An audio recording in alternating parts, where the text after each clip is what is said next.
Bon, bah, comme je te l'ai dit sur la vidéo précédente, j'avais pour optique de vendre la Talaria. C'est vraiment génial. Pourquoi? Parce qu'en fait, je l'ai vendu à un abonné. Et l'argent là m'a permis de racheter une bécane d'un abonné. Donc, en gros, j'ai vendu un abonné et je l'ai racheté à un abonné. Comme ça reste un peu, ça reste dans la famille Volt, on va dire, tu vois. Et là, c'est vraiment génial. Donc, un gros big up à Sébastien qui m'a acheté la bécane et un gros big up à Patrice qui m'a vendu sa bécane. Alors, il y a des personnes qui n'ont pas compris mon show et disent, je comprends pas, Padré. Tu avais la Talaria et tu avais un kit personnalisé. Pourquoi tu l'as vendu? Alors, en réalité, je voulais pas la vendre parce que ça m'a fait un petit placement quand même, parce que c'est la première de la chaîne. En plus, comme tu l'as dit, le kit personnalisé, etc. Jérémy de Talaria m'avait appelé, il m'a dit, écoute, John, je sais que tu as pour optique de modifier ta bécane. Je dis, ouais. Il m'a dit, écoute, il y a une nouvelle, je savais pas, tu vois. Il me dit, il y a un nouveau modèle qui arrive qui va s'appeler la Sting Pro, je connais maintenant. Et il m'a dit, concrètement, vu tout le pognon que tu veux mettre sur ta bécane, attends la Sting Pro, revends la tienne et prends-toi la Sting Pro et ça te reviendra beaucoup moins cher. Et il avait raison, donc du coup, je l'ai écouté. Et c'est la raison pour laquelle aussi j'ai vendu la mienne, parce que s'il n'y avait pas la Sting Pro, je l'aurais pas fait. Tu vois ce que je veux dire? Voilà, je l'aurais gardé et je serais passé quand même sur une autre bécane. Donc là, tu sais laquelle que j'ai pris, je vais te la montrer. Je pense que tu as un doute, mais il me fallait ce genre de bécane pour route ouverte et surtout quand je fais mes vidéos. Tu vas comprendre. Je te la montre? Allez, go. Bon, tu l'auras reconnu. Il s'agit de la Ciron Ultra B. Donc évidemment, c'est un modèle 125. Elle est passée en Supermoto avec des véritables roues de Supermoto. C'est des roues typées KTM 450 en 17 avec des pneus 140 à l'arrière et 110 à l'avant. Montée en Pirelli Rosso. Donc on peut te dire qu'il y a du grip. C'est une moto qui pèse environ 80 kg avec la batterie. Alors c'est un gabarit qui est plus haut, c'est un gabarit qui est plus lourd et c'est aussi un gabarit qui est plus stable sur route ouverte. Alors pourquoi ce choix? Comme je te l'ai dit, moi je fais pas mal de routes, notamment quand je vais au boulot et j'emprunte souvent les nationales départementales et les mecs ils roulent comme des porcs, et ce qui fait que j'étais assez limité avec la Talaria. Donc du coup il me fallait vraiment une bécane auquel je puisse emprunter les routes ici, aller au boulot. Tu as un emplacement pour mettre directement ton chargeur, qui fait que tu arrives au boulot, tu prends ta prise, tu as juste à la brancher. Ça c'est vraiment génial. Comme je l'avais dit, cette bécane là, je pourrais pas l'avoir en seule bécane. Il me faut absolument une deuxième bécane. En fait tu es limité. Si par exemple je veux faire un peu de street en centre-ville, etc. Bon tu peux, mais l'autre elle est beaucoup plus, la Talaria était beaucoup plus petite, plus menue, plus agile, et ce qui fait que du coup tu passes n'importe où et ça dérange personne. Alors que celle-ci c'est quand même plus imposant, ça fait quand même plus moto. Par exemple, Chris de la chaîne Tomahawk en Californie, c'est pas ce genre de bécane qu'il lui faudrait, parce que lui il lui faut quelque chose de vraiment menu qui passe partout. Et c'est vrai quand les gens ils te voient avec ça, surtout avec le casque cross, ça fait tout de suite beaucoup plus moto. Je te dis, donc je vais monter dessus, le gabarit fait vraiment, il est plus gros, tu vois. La hauteur, voilà, ça n'a rien à voir. Je suis quand même plus haut, en sachant que là on est sur du 17 en Supermoto. Alors avec les pneus cross c'est encore plus haut. Mais bon, elle s'abaisse tellement que finalement ça va, tu vois. Voilà, donc moi je mesure 1m75, tu vois, j'ai bien les pieds à plat, elle s'affaisse bien, mais en sachant que là je vais la durcir un peu la suspension, parce que sur route ouverte elle est trop, pour moi elle est trop molle. Mais comme je te l'ai dit, ouais, c'est vrai que le gabarit là, Chris, toi, c'est pas ce genre de bécane qu'il te faudrait. Bon, alors pas du tout. Hormis si tu fais beaucoup de route. Je suis super content. Un grand merci à Patrice de me l'avoir vendu. En plus, elle a 3500 bornes, tu vois, elle n'est pas pensée, elle est nickel. Il en a pris soin. Tu as quelques petits stigmates, mais quoi, rien, je veux dire, il a fait un petit peu d'off-road, mais principalement il a fait il l'a pas sur Supermoto, donc du coup il a fait beaucoup de route. Et ça se voit tout de suite. Une bécane qui a fait de la route et qui fait du off-road, tu le vois tout de suite. Et c'est ça justement qui m'intéressait. Et en plus, je te dis, le kit qu'il a mis là, alors les jantes, t'en as pour, j'ai vu, les jantes, forcément, regarde, les jantes, il y en a pour 750 balles, et les pneus, je te dis, à mon avis, là, il est monté, il y a 1000 balles de jantes et de pneus. Elle marche super bien. Donc, on va faire le tour, je vais te montrer un peu. J'ai testé déjà sa vitesse, dépasse les 100 km/h. Alors, je sais pas si c'est du fait qu'elle soit passée en Supermoto, mais le maximum que j'ai tapé, c'était 103 km/h. On verra ça tout à l'heure. Après, les compteurs Ciron, c'est l'inverse de Talaria. Ils ont tendance à surestimer leur valeur, alors que Talaria, ils sous-estiment.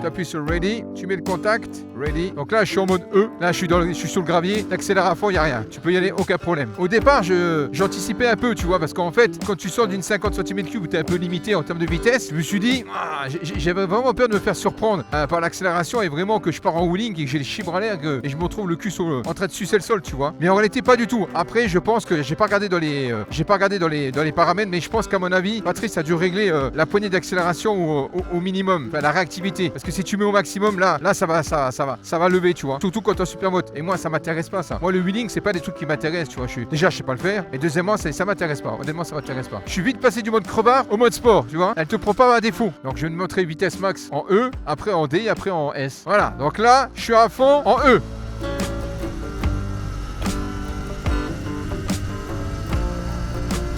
Voilà, 60. C'est pas mal quand même, 60. Maintenant, je le passe en D. Plus de patates.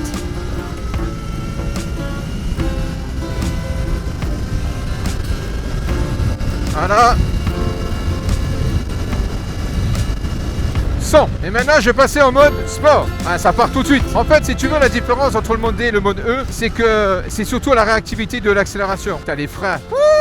Ah, ça n'a rien à voir les freins, ça n'a rien à voir, ça freine. Après, on fera des essais, je te dirai si ça freine sur le long terme, mais ça n'a rien à voir. Est-ce qu'on me dit salut avec celle-ci? Voilà.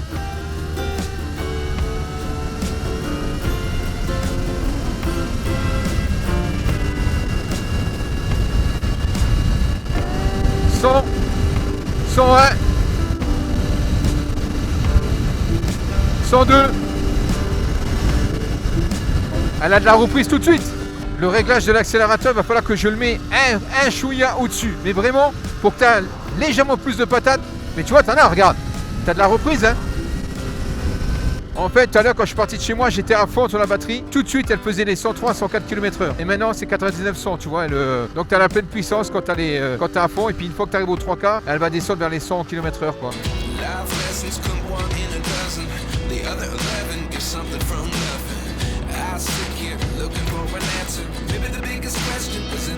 Et là, quand tu accélères, oh là là là là là là. Mais c'est bien parce qu'en fait, elle te cabre pas, tu vois. Waouh, putain, les freins arrière, comme ils bloquent à l'arrière, laisse tomber.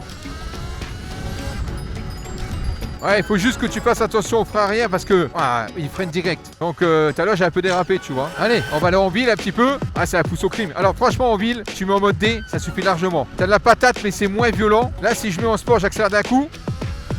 C'est bien parce qu'elle cabre pas, tu vois. Mais tu peux être quand même surpris, hein. Ouais, moi c'est le frein arrière qui me fait flipper, hein. Ah, le frein arrière, je te jure, il me fait flipper, hein. Et si tu mets en mode crevard, à la limite en ville, tu peux le faire, hein. Mais le mieux quand même, c'est de le mettre en D. Comme ça, si jamais, je sais pas, tu dois doubler un petit truc ou je sais pas, tu vois. Tu te sors d'une embrouille ou quoi. Voilà, t'as assez de patates et tu te mets pas en danger. Donc je te dis, au départ, j'appréhendais. Au final, c'est un vélo. C'est un vélo. Quand je dis c'est un vélo, ça se roule tout seul. C'est juste le frein arrière. Faut que je fasse attention au frein arrière parce qu'il est violent. Je me suis fait surprendre là. Ah oui, parce que moi j'avais l'habitude de rouler comme un porc avec l'autre et de freiner comme un fou, tu vois. Ah, le mode D, franchement, en ville, c'est génial. Génial. Alors l'avantage justement avec cette bécane là, c'est que je suis pas au débridé. C'est-à-dire que sur l'eau, tu vois, j'étais en 50 mais je roulais en débridé et je prenais le risque de me faire confisquer la bécane, tu vois. Et à 50 balais me faire cher rouler à 45, 50, c'est bon quoi. Et d'autant plus, moi comme je te l'avais dit dans une vidéo, je sais pas si tu le sais mais j'ai pas le permis moto. La seule option que j'avais pour avoir une 125 qui marchait bien, bah, c'était l'électrique.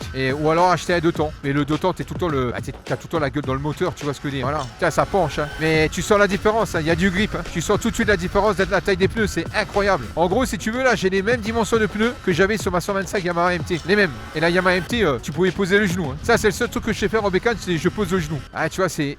Ouais, les freins. Bon, par contre, c'est vrai que la transmission, elle fait pas mal de bruit. Alors, je sais pas si c'est la chaîne, je crois qu'elle est un peu détendue, mais elle fait pas mal de bruit. Donc, je vais demander à Julien qui me règle ça. De toute façon, après, on va changer la... Oh là là, comme ça, pas. Quand tu sors de virage, les sorties de courbe, c'est une dinguerie. Alors par contre, fais attention parce que ça, sur le mouillé, à mon avis, ça pardonne pas. C'est pour ça que le ESP, je vais le mettre. Alors, si tu vas me demander, est-ce que c'est beaucoup plus puissant? Bien sûr que c'est plus puissant, il n'y a pas photo. Mais après, la Talaria, la 4000, elle n'est pas ridicule dans l'accélération, tu vois. C'est-à-dire que, en gros, quand tu te mets en mode D, tu as plus ou moins la, entre guillemets, parce qu'elle est quand même plus puissante, mais t'es pas loin, tu te rapproches pas loin de la TL 4000. Avec plus d'allonge, voilà, elle a plus d'allonge, celle-ci. Elle a plus d'allonge. On va dire que pour le coup, quand tu accélères, tu as les mêmes sensations. Mais après, à un moment donné, bah, la Talaria, quand tu arrives à 45, 50, accélère, c'est progressif, t'as plus le... Alors que celle-ci, elle part, tu vois. Puis bon, voilà, regarde, après, c'est plus super mode, hein, donc c'est super stable. Hein. En vrai, je te déconseille, moi, j'avais une mauvaise habitude sur la Talaria, je roulais à une main et j'accélère en même temps. Là, tu peux pas. Hein. Là, sinon, tu suces le sol. L'avantage d'avoir les suspensions là, type cross, quand tu prends les dodanes, tu ressens rien. En fait, elle lisse bien la route. Elle lisse tout, en fait. Ouais, à mon avis, je pense que là, elle a été réglée pour le off-road. Bon, après, tu vois, c'est un gabarit, mais tu sens quand même que... Bon, maintenant, si t'accélères, tu vois, t'accélères à fond en mode D, tu peux y aller, hein, elle va pas cabrer. Hein. Et en S, je te dis, et en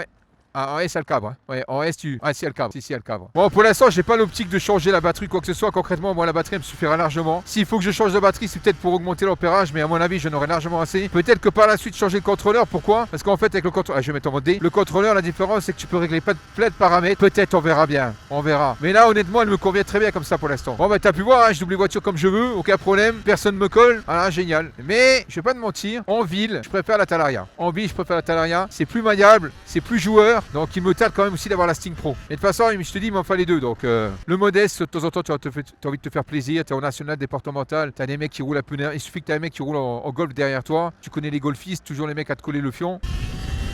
En mode sport. Ah, t'es vite, tu dépasses vite les limitations. Hein. Tu vois, là par exemple, je suis à 70, j'accélère. Hop, elle reprend. Là, je suis à 80. Elle reprend. Ah, je déteste ça, c'est dégueulasse. Je te jure, c'est plus le freinage qui me fait peur que l'accélération. J'ai vu une fois un essai sur une chaîne YouTube, le mec qui testait une bécane en une e-bike. Les freins étaient tellement puissants qu'il avait peur de faire un stoppie ou je sais pas comment on appelle ça. Ah, ça reprend direct. Hein. Tu vois, c'est typiquement ce genre de bécane qu'il me fallait pour faire de la route. Ah, là, t'accélères. Oh la vache.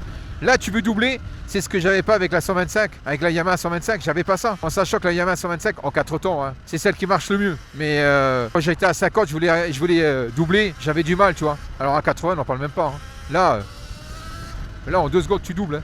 En 2 secondes, tu doubles. Hein. Ouais, je fais juste attention aux freins. Hein. Il devrait mettre... je pense pas qu'il y a l'ABS dessus, je crois pas. Hein. Moi, j'aurais mis l'ABS dessus. Honnêtement, sur un truc comme ça, en Superbot, l'ABS aurait été bien. Putain, comme ça part. Faut juste que je me fasse au gabarit, c'est tout. Là, je suis debout. Ah, c'est génial. Ça fait 1 mois que j'ai la chaîne, il y a déjà une nouvelle bécane. Ah, avec moi, ça va fuser. Hein. Mais après, ne t'inquiète pas, il y aura de la customisation, etc. Mais c'est juste que pour l'instant, avant de parler de customisation, il faut s'y connaître. Tu vois ce que je veux dire? Là, je suis en train de m'initier de plus en plus et j'ai pas envie qu'on dise de la merde. Pour l'instant, il y a des chaînes qui s'y connaissent beaucoup mieux que moi dans la customisation. Mais maintenant, tu vois, je veux dire, j'ai sympathisé avec Rémi qui a le site Talaria 16 et je pense qu'il m'apprend plein de choses, tu vois. Et ça, c'est génial. Mais on y va petit à petit. Je vais pas commencer à mettre tout comme ça sur la chaîne et après, il n'y a plus rien, tu vois. Après, ça va vite tourner en rond, tu vois. Je te jure, le frein arrière me fait flipper. Voilà, tu vois, ton dé d'accélérer. Elle reprend. Hein. Concrètement, 2 mètres, t'as jamais roulé en e-bike et tu prends ça derrière, ça va être un peu compliqué, tu risques de te faire surprendre. Il vaut mieux passer déjà par un 50, un Suron ou un Talaria. Et bon, après, si demain tu commences par la Sting Pro, fais attention quand même parce que la Sting Pro, à mon avis, la Sting Pro, je pense qu'on est dans la même puissance. Mais à mon avis, elle doit watter encore plus parce qu'elle est plus légère. À mon avis, la Sting Pro, ça va être quelque chose. Hein. Ça va être vraiment quelque chose. Donc c'est pour ça, t'as jamais roulé en e-bike, vas-y cool parce que en fait, si t'as jamais roulé en e-bike, tu voudras tout de suite mettre en mode sport, tu voudras tester. Et tu peux être, ça peut te surprendre quand même des fois. Un grand merci à Patrice pour m'avoir vendu cette bécane et un gros big up à ma dinde, à ma femme, parce qu'en réalité, c'est elle qui était chercher la bécane. En gros, si tu veux, elle a fait 900 bornes aller-retour pour aller me chercher la bécane parce qu'elle vient de Normandie. Elle vient de Dieppe ou un truc comme ça. Donc, elle a connu la mer, celle-ci. Je vais pas jouer à la Getstar, mais j'ai un emploi du temps qui est tellement chargé. J'ai des clients, j'ai un timing pour mes clients à respecter. Donc, du coup, je pouvais pas me permettre de niquer une journée pour aller chercher la moto. Et j'ai regardé pour un transporteur, ça me coûtait 380 € pour la faire transporter. Donc, un gros big up à ma dad. Ciao les filles.